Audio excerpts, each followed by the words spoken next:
Hello everyone, welcome back to my channel Psychology Network. Today's topic which we would be studying is Jensen's theory of mental functioning.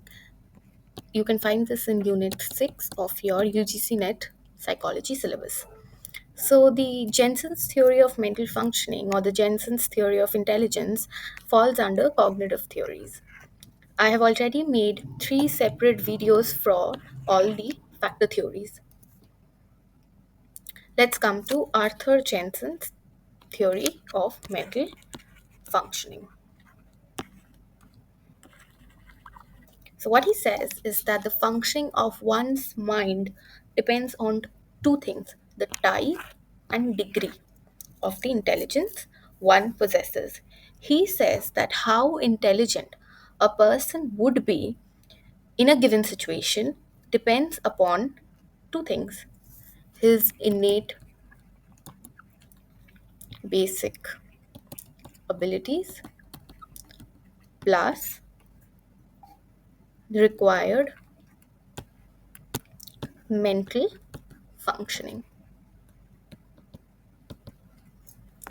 So he says that intelligence is composed of two things: associative abilities, which can be set level 1, and conceptual abilities, which is usually referred to level 2. What are associative abilities? Let's get into that. It is the ability to remember, reproduce, discriminate, synthesize, assimilate, transfer, apply.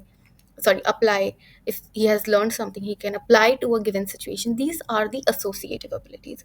Now, what does associative abilities, where does this come from? He says that this comes from the biological maturation, which is basically your genes, and shows little variation among social classes and races. Suppose if there are 50 million people in one race 1, suppose. So what he says that the associative abilities of these 50 million people wouldn't be very different. There wouldn't be so much of variation. 50 million is probably a little bit more, but suppose in America there is a population of, or suppose I'm saying 50,000 black residents in one city.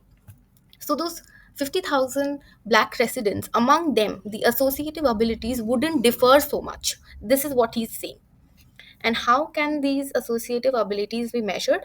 Through basic intelligence test, which has subtests of free recall, recognition, serial learning, free and controlled associative learning, selection, and discrimination.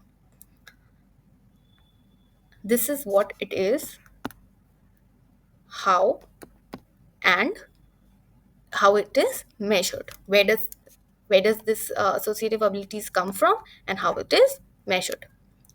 Now, for the same domains, let's see conceptual ability. What is conceptual ability? It involves one ability for higher order thinking, reasoning, analyzing, and the capacity of problem solving. So, now this is dependent on your education and culture, basically, environment. Now, how can these be tested? It can be measured by test items which uses conceptual abilities, abstract reasoning, and novelty of situation, and methods like analytical and divergent thinking. So this was your level 1 and level 2. I'll just remove everything so you can take a screenshot. You can learn from the screenshot or some book which is advised for you, but not from the internet, because I've seen internet has a lot of wrong information, plus it might be confusing for you. So either you can take a screenshot or learn from a prescribed book. Second, what he talks about, that he says that intelligence of an individual is two dimensional. It depends on intellectual breadth and intellectual altitude. And he says that a person's intelligence is built upon the base provided by his intellectual breadth and a height maintained by his intellectual altitude. So, intellectual breadth consists of intellectual fund of general information. How should I behave in the society? Basic things, how can I work with them? Basic machines, how can I work with them? how can I fit in the society, manners of behaving in the society, talking in the society. These are all under your general information. What does this depend on? We learn this from our environment with the interactive days in interactions which we have with the environment would consist of your parents, education, everything. These would be dependent on the environment. Your intellectual breadth is dependent on your environment. Now he also says that Catel's concept of crystallized intelligence can be compared to this intellectual breadth. So, what is he saying in intellectual altitude? He says that intellectual altitude is relatively high level cognitive abilities like abstract thinking, divergent thinking, logical reasoning. These need higher level cognitive abilities. And what is it dependent on? It's dependent on innate and neurological factors and not so much on environmental factors. So these four things are very important. You can take a screenshot of this. And there are a lot of criticisms of Jensen's theory, but we do not need to get into that. UGC do not require to get into that. And you would see that in colleges, Jensen's theory is not usually taught, and it's not even so famous, so called, but it's in the syllabus, so we must know at least the basics of it. And it's not taught and it's not very famous because maybe it has a lot of criticisms against the theory, and not against the theory, criticisms of the theory.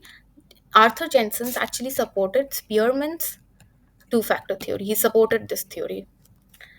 So, this is all which you have for Jensen's theory of intelligence. Thank you so much for listening to this lecture, and please subscribe and like this channel because that is how I can continue to make videos for everyone, continue making videos free of cost for everybody to listen, everybody, so can everybody can have that knowledge. So please like and subscribe to my channel. Thank you so much for listening and have a good day.